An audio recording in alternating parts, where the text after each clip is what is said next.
ఆదిలాబాద్ జిల్లా బేల మండలంలోని బాధి గ్రామంలో తుకుడోజీ బాబురావు మహారాజ్ పుణ్యతిథి సహస్త వేడుకలు ఘనంగా ముగిశాయి. సప్తాహ వేడుకలు 2 రోజుల పాటు నిర్వహించారు. ఉదయం నుంచే బాబా భక్తులు బాజీరావు బాబా పల్లకిని ప్రధాన వీధులు గుండా డప్పు వాయిద్యాలు, భజన కీర్తనలతో శోభాయాత్ర చేశారు.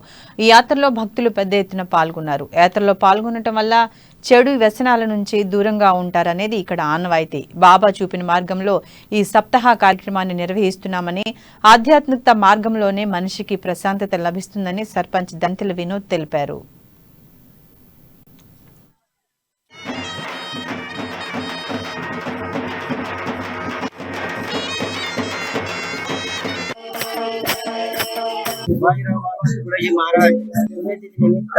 ఆది గ్రామంలో 2 రోజుల కాల కార్యక్రమము నిర్వహించడం జరుగుతుంది. మహిళా భజన మండలి మరియు కీర్తనకారు పంకజ్ పాల్ మరియు డాగరే మహారాజ్ గారు పాల్గొన్నారు.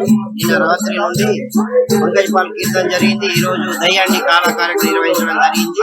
ఇందులో పంకజ్ పాల్ మహారాజ్ గారు సప్తకంజరి కీర్తన నిర్వహించడం జరిగింది. అలాగే డాగరే మహారాజ్ గారు దయ్యండి కాల కార్యక్రమం నిర్వహించి అన్నదాన కార్యక్రమం నిర్వహించడం జరిగింది. ఇందులో మహిళా భజన మండలి చుట్టుపక్కల గ్రామాల వారు వేటి మసాలా బాది మహిళా భజన మండలి వారు పాల్గొన్నారు. చాలా పండుగ